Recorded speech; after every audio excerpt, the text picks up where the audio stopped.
So this goes on YouTube. I posted my first YouTube video the other day about the chess. You did? So we're gonna be on YouTube? Yeah, except like I'm not really nothing big with it. But What's your channel? Just like Tamir. Like it would be cool to be a YouTuber, but I don't know. I just don't. It's been like a thought of mine, but it's nothing serious. I don't really see me like do it as a career right now. Anywho, back to the topic. We got this position here. I want you guys to just focus on the rooks. And because this is the first class, let's start off slow. Because there might be some people who, if we go too fast, it's been a while since I've been. So let's focus on the rooks here.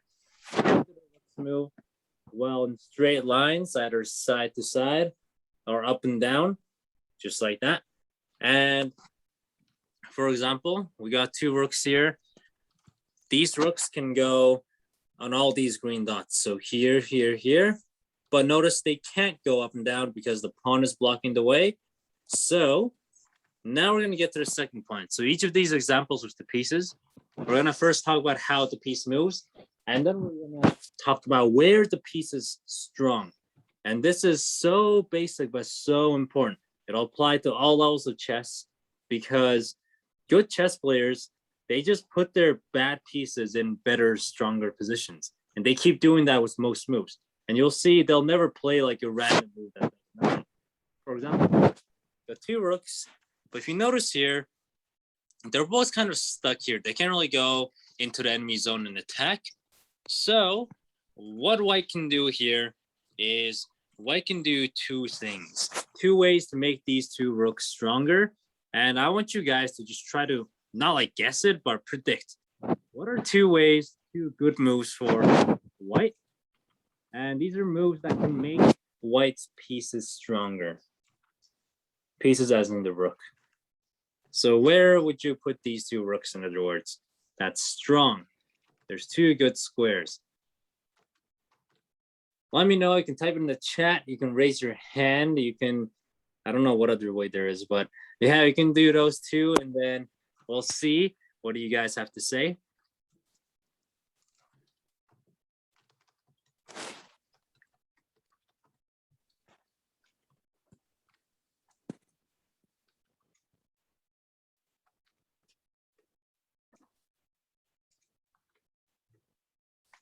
Okay, let's get into the.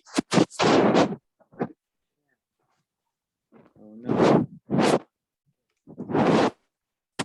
All right, guys, what do you think here? Where is white's rook? Where would these two rooks be strong?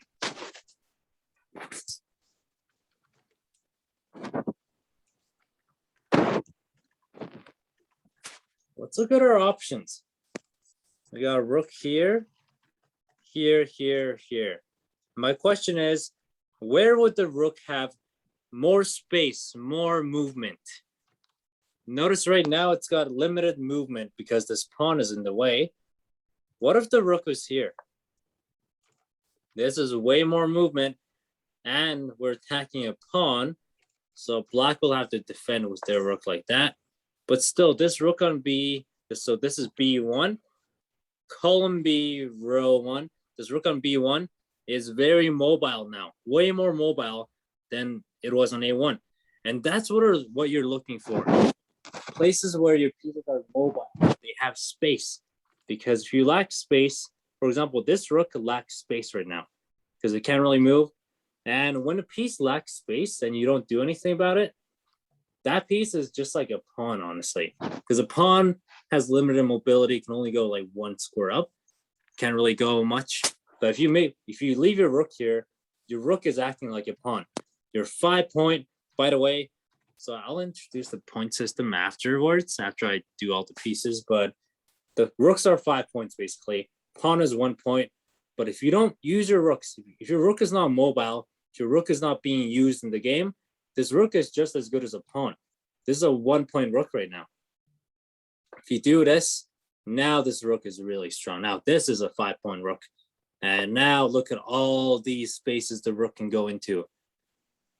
way better. So guys, rooks, brief intro, how they move side to side, up and down. Where are they strong? When they have space and usually on open files. All right, guys, next bishops. Bishops are one of, here, let's start the simple one. So guys, bishops are actually such an important piece. And I don't know if you guys watch any high level chess games, but like a lot of masters, like they love their bishops. They actually like hold on to a bishop pair. Some people even say a bishop pair is stronger than a bishop and a knight, but it depends on the position. But basically bishops, what makes them so strong is how much range they cover. They remind me, if chess is like a war, an army, then bishops remind me of like the sniper.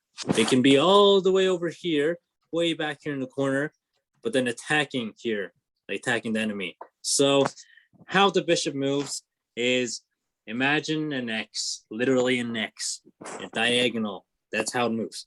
So here, the bishop can go diagonally like that, or it can go like that.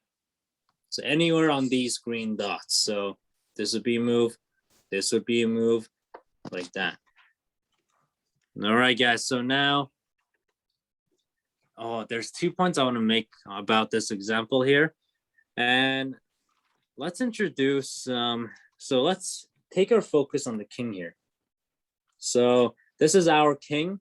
And how the king moves is the king moves literally in a square box. So this king, for example, can go here, here, here, here, here, just like that. Now let's want to go to board editor. By the way, any comments, anything you want to add during the lesson, please type it in and we can discuss about it. We can talk about it. All right, guys. So in this example right here, what I wanted to focus on was the king, how the king moves. So let's actually remove everything. Just put the kings out. Maybe let's put it like a pawn here. But for example here, how the king moves here is the king moves in a square box. So this king can go here, here, here, here, here, here, here. Basically around this perimeter in a square box. Now we're going to be talking about what happens when you attack a king. That's called the, and that's what this example is going to show right now. So guys, we see that we got a dark square bishop. This is called dark square bishop because it can only go on the brown squares you see. And the other guy is called the light square bishop because it's go on the light square. Anywho, the enemy king is on the dark square. So this bishop can actually deliver an attack on the king by doing this check. Now the king has to move. And this is what I love about the bishops, is it can be all the way back here. This bishop is in our zone, way in the corner, yet it's attacking a castled king. Well, not really castle, but a safe king. So this is what I love with bishops. And guys, like, if you can pair up your bishops with a queen, that is a deadly attack, or queen and the rook, but we'll get into that in another lesson. For now, bishops cover long range. Okay, guys, second part. This is the second part. And I feel like the first part, you guys are, you're in the novice class, so you probably are aware how the bishop moves. The second part is, where is the bishop strong? So guys, key question.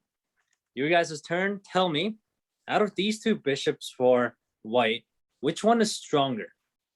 The one on G2, so G2, or the one on F2, column F, row 2. So G2 or F2 bishop, or light square or dark square bishop, which one is stronger? Let me know, and I'll see you guys' answers. I want to actually see what you guys got to say. So please let me know. Just try your best. Which one is stronger? Understanding that, and if you don't understand it, then you will, because I'll teach you. And understanding that will literally let you make better decisions in your game. And the good chess players, they put all their pieces in strong squares, and that is key. All right, anywho, let's go. Oh, got a comment. Let's see. E1. Okay. Jet leave. F2. Okay. Jet for your input. Let's see. Yeah, 100,000%. This bishop is leagues better than this bishop. Wanna know why? Remember how I was telling you about a piece? Like, if you don't put your pieces in strong squares and they lack mobility, they're like a pawn. If you look at this bishop, it's only got like 8 here to go. It's blocked off here, blocked off here, blocked off here. This bishop is no better than a pawn right now. Even though, so bishops are worth 3 points, pawns are worth 1 point, but this bishop, because white is not using his bishop, this bishop is a 1-point bishop right now. This is like a pawn. So let me actually do something fun here. If I replace this bishop with a pawn, it does the exact same thing. So this is what I mean. This is why you gotta, if you have a bad bishop like this, you gotta do something about it, or else it's gonna stay bad the entire game. Imagine if white keeps his bishop here the entire game. Then white is not even, it's not even gonna feel like white is up a bishop. Black is gonna push his pawn and win, even though black has 1 less bishop. So this is what I mean by put your pieces in good squares. Now let's focus our attention off of the bad bishop and onto the good bishop. Why is this bishop so good? Well, look at all this space it covers. It's sniping here, it can go here, attack the king. It's very flexible, and this bishop is perfect the way it is. So guys, remember that. And if we have time towards the end of the class, we will go back to this example. And I'll be asking you guys, how can we improve a bad bishop? But for now, let's go on to the knight. The tricky one, sort of tricky, the knight. So now knights. How does a knight move? The knight goes in an L. And if you're not sure, if you're not really used to how the knight moves, then make sure you train it by doing this on your own time. Lee chess, guys, it has all these things for you. You guys just have to literally Lee chess, learn. And guys, any pieces today you want more training with, let's say the knight, it moves in an L shape, and then you can do these little drills.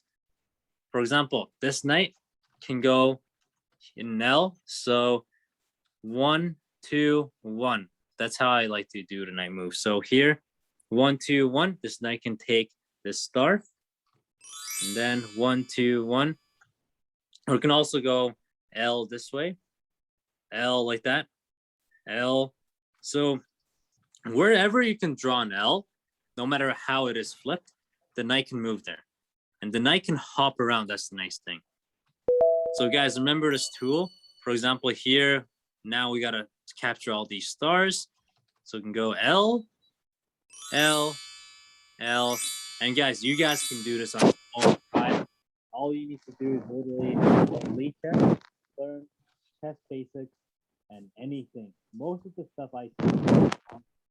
So it's a very good way to practice if you're unsure of what I'm teaching. So guys, that's how the knight moves. Now, let's talk about where the knight is strong. Now, in other words, where will the knight have a lot of places to move? And that is actually a good topic here. So for now, before I say anything, I want you guys to look at white's knight on h1, then look at black's knight on f5. So this is black's knight, f5. And I want you guys to tell me, whose knight is stronger right now? Black's knight or white's knight? That's all I want you guys to tell me. 20 to 30 seconds to think about this. By the way, this is a very good positional lesson. I like it. But yeah, guys, whose knight is stronger? Whites or blacks? Let me know, and I'll get back to you guys after.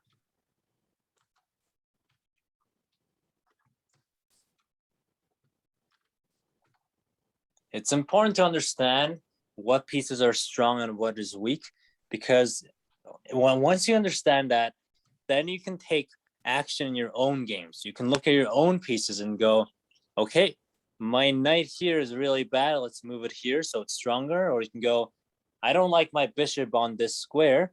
It's doing nothing. Let's put it here. And it'll give you more purpose when you're playing the game. All right. All right, guys, let's see. What do you guys have to say? Ooh, 2 responses. Yay. Black. Okay, Jet says black. Anybody else agree? White's Knight versus Black's Knight. Now, I agree, actually. Black's Knight is way, way, way better than White's Knight. Why? Well, look at how many squares White's Knight can go to. 1, 2. That's because it's very much in the corner. It's very blocked off from action. Now, let's say we make a random move. Now, let's say, look at Black's Knight. 1, 2, 3, 4, 5, 6. So L, 7, 8. 8 places to go. This knight is so mobile and it's very well controlled. So, guys, this is a good, strong, powerful knight. This is normally how we want our knights to be. And also notice that this knight is protected by a pawn. This is called the knight outpost. And I'll cover this more in future lessons. Basically, this pawn is stabilizing this knight here. So this knight is strong here, and it's going to stay here because it's defended here. But anyways, this is a strong, powerful, amazing knight. So guys, now let's talk about White's bad knight. And what move should White play next? For example, you don't always have to, most of you guys in this position, I wouldn't be surprised if your move to play is something like just rook b4 check, move the king away, and then you're like, I don't know what to do now. Here's what you can do. This check doesn't have much purpose. It just chases the king away. It's not trying to checkmate the king, and nothing happens. So instead of playing a check that doesn't do anything, we can positionally play good chess by improving our weakest piece. So my question now is, what move would you play as White and why? If this was your game, what move would you play as White? Let me know, guys, and I'll give you guys 20 to 30 seconds. Best of luck. Guys, like extremely simple, but extremely effective. Just this ability to find the weak piece and always constantly improving. Like the masters that I played with, one thing I see with all of them, well, I see 2 really big traits. Number 1 is that their visualization skills and calculation is really good. So they can visualize a few moves ahead. They can see moves most people can't see. They're thinking ahead. And the second thing is they are constantly improving their position. How do you improve your position? You improve the strength of your pieces, 1 piece at a time. 1 move, you can just put your rook, let's say, sideways, so it's controlling more space. Then you can put your knight here. And they're always improving their position. So 2 big traits, and I'll teach you guys both of them. You'll see a lot of my lessons are focused on that. Anywho, guys, let's see. Did you guys pick a good move?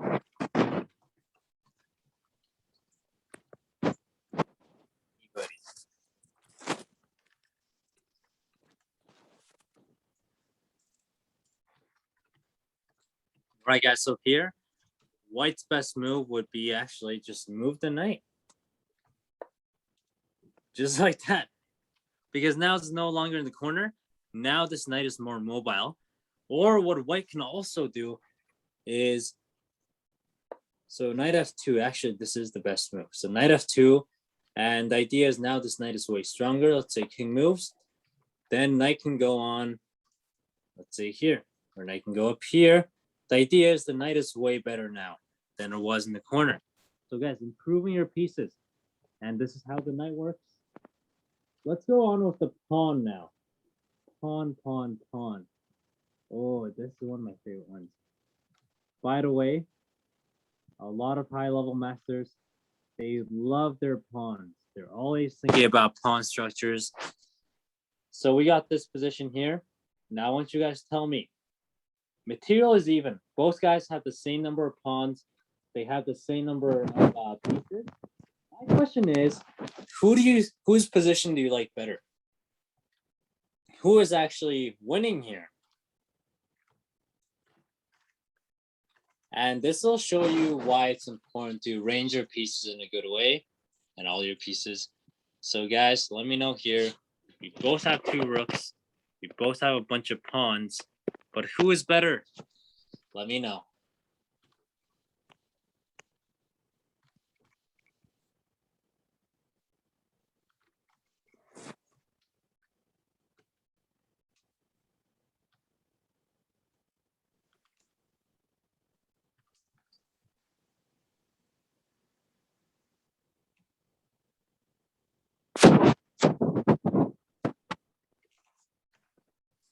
All right, so this is a really good one. And if you guys can do these comfortably, that's impressive. Let's see. Knight G3. Okay, Knight G3. That's actually a good move. Oh, that was a good move. And I'll tell you why I didn't choose that move. That's a tricky one here. For now, let's focus on this example here. Now here, guys, who is better, white or black? The answer is white. And how do we know? Well, mainly, look at the pawns. Look at a white pawn. Black, so this is the concept. But basically, black's pawns, they're all alone, doubled up, far away from each other. White's pawns, they're very close to each other, and they are defending one another. This is so important with pawns. This is what makes pawns strong. So I was telling you, what's a strong pawn versus a weak pawn? Here it is right here. The pawns that are close to each other, side by side, or they're defending one another. So for example, this G5 pawn is defended by this F4 pawn. And this F4 pawn is defended by this G3 pawn.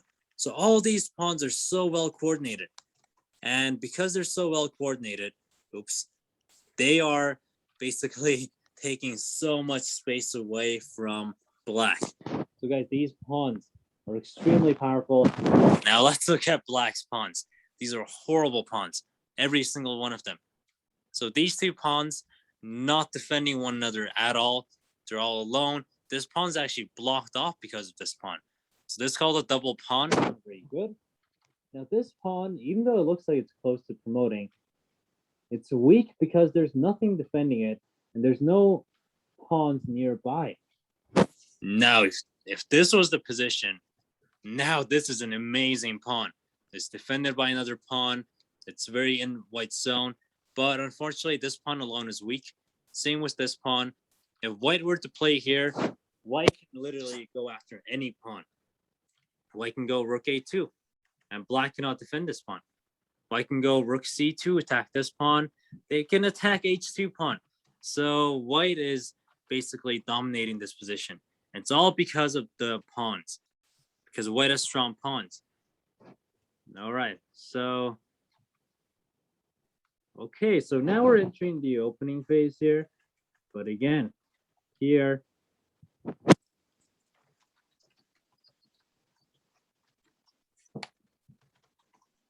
we got an opening here, and white is winning here. Here's why. Look at these pawns. They're close to each other and they're in the enemy zone. Now, what white can do here is white can go like pawn d6. Really good move. And this pawn is just deep into enemy zone. But guys, remember what I said about the pawns. Because this pawn is protected by the other pawn, and this pawn is protected by this pawn, this is an amazing position for white. So guys, basically, just look at the pawns here. This is what I want you to focus on. The e5 pawn defending here, and they're so well protected. They're coordinated. This is a good pawn. Now let's look at the same. Let's take just one pawn away. Let's say if this pawn was gone. Now this position actually is a lot worse for white. And the reason is because even though this pawn is in enemy zone, it's all alone here. And it's got no other pawns nearby. So this is suddenly a weak pawn. So white has to move the bishop away, and then it can get captured. So guys, this is the pawn intro to pawns. Let's go on to the next piece. The queen. The queen is so strong. And how the queen moves is the queen is a hybrid of a rook and a bishop. So it can move just like how a rook moves. So left to right, up and down. It also moves how a bishop moves, so diagonally. So this is what makes the queen so dangerous. This is why everybody's scared of an enemy queen. They also love their own queens because the queen is just the most powerful piece on the board. That's why. So guys, that's why the queen is responsible for most heavy attacks. But let's focus on the movement now. Black's queen, white's queen on h2. Which one is better and why? I'll give you guys 20 to 30 seconds on it. And let me know, guys. Let me know whose queen is better, black's or white's. Best of luck.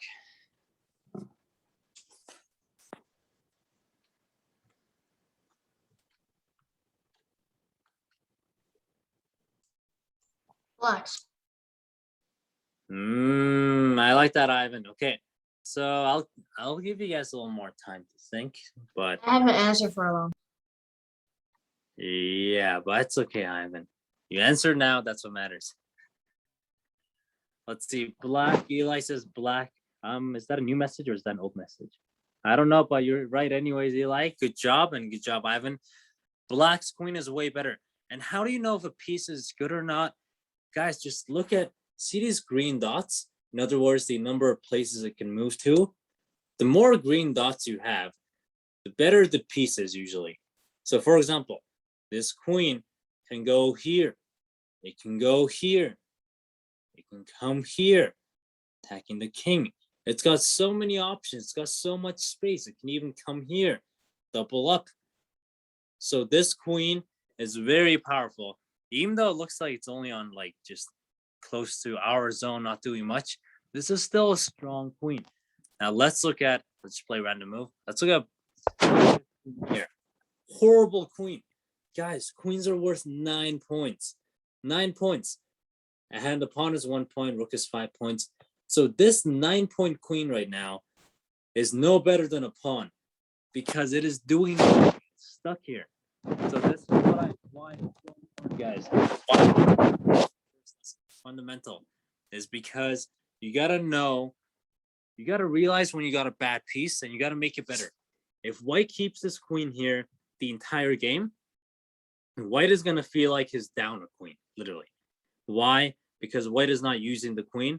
The queen lacks space. This queen, guys, we replaced it with a pawn. It is doing the exact same thing. Literally, guys, look at this. This queen it can only go on this square. Same with this pawn. So, guys, horrible queen. So what white can do to fix this is white can go queen g3. Now, a really good queen. So if you're a white, you would recognize that your queen is lacks space, it's weak. So before you do anything else, before you just make a random guessing move, you look at which piece is weak. Okay, let's make it stronger. Queen g3, simple move, doesn't really attack much, but the queen is so strong now. So this is what white should do. All right, guys, now let's go back to black. So black now has a strong queen, but now let's see if we can make this queen even stronger.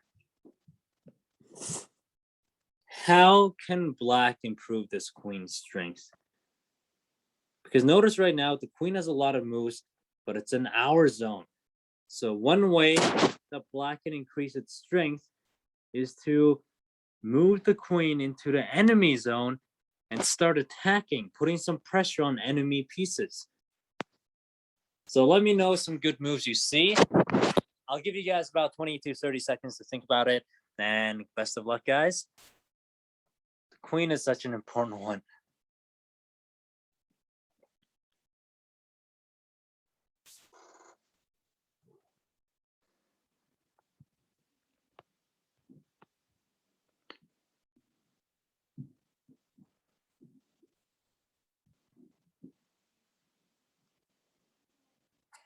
All right, guys. So let's see what you guys have to say. Uh-oh. All right, guys, that's okay. Nobody's gonna answer. I'll answer. So in this position, guys, here's two really good moves for black. Two really good moves. First one is queen to c5 check. The idea is, well, the king is being attacked, the king has to move. And now this queen over here is deeper into the enemy zone. It's got more pressure on pieces now, and it's doing really good. What black can also do, I like this move better actually. Queen b4.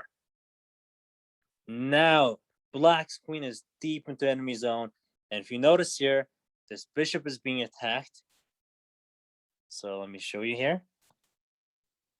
If you notice here, all black did was improve his queen. And as a result, now this bishop is under attack.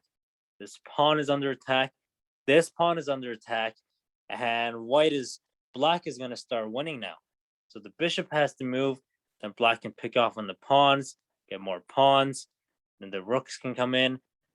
So guys, extremely strong move. It all came from the simple question of how can black make his queen stronger? Just like that. Anyways, guys, let's see here. How much time do we have left? Okay, we got good. Weak versus strong king. Now, this might be the final one we go over. So, guys, as I said, kings are important too. Now, there's two versions of the king that I want to go over. Now, first version is in the pre-game. So that is before, during the middle game or during the opening. What's the weak king and what's a strong king?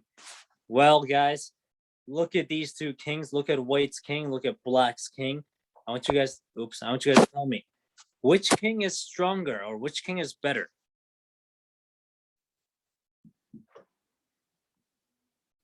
Two kings here. Which king is better?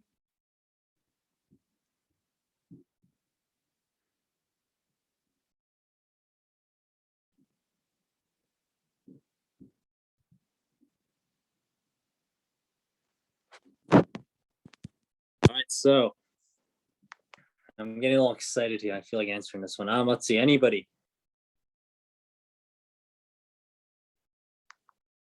Whoa. Jet. White. That's right, Jet. I like your name, Jet.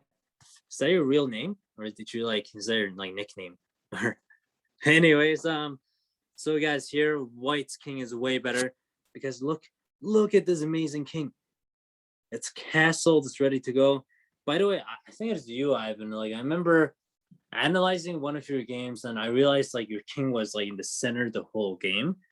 So in the early or middle game, how you make your king strong is actually by keeping it safe. So safe king is a strong king in the early game. So this is a very strong king. And look at how many pieces are defending this king. The bishop is being kiddoed. The knight is here. The rook is here. No way black can do any attack on this king anytime soon. Now let's move into black's king. What a horrible king. This king is the worst king I've seen in a very long time. And that's because the king has not moved. Actually, the king has moved. The king has moved up. And this king can no longer castle. And that is right into enemy territory. So white can do so many beautiful attacks here. Just because this king is in so much danger. It's not castle. Rook e1. Amazing move. Now this king is in big danger. Also go knight takes pawn. Attacking the king again. Which is another really good move. So guys, all of these great attacks are possible for white. Because black simply kept his king weak. So guys, one last one here. Actually, we'll stop it at that. 3 minutes. That's good time. All right, guys, I want to say thank you for today's class. I'll let you off. I'll let you guys off now, so you're good to go. You feel free to hang out for a few more minutes. And apart from that, guys, I'll see you next class. Thank you for today's lesson. Let me know how it went. And again, guys, this is such an important lesson, so make sure that you're able to review it. Thank you, guys. You guys have a good time. Thank you. Remember, main point of today's lesson was put your pieces in strong squares. Make sure that all your moves, don't just play random moves because you don't know what to do. That won't get you very far at the higher level of chess. So guys, what you want to do instead is find your weak pieces and keep improving it constantly, because then your position is always going to be getting better. You will always be improving your position. You'll be playing a little more like a master. And that's the idea here. Anywho, guys, or I'll stick around. Don't say anything, go for it. And I'll stop the recording now. I think this is going to be on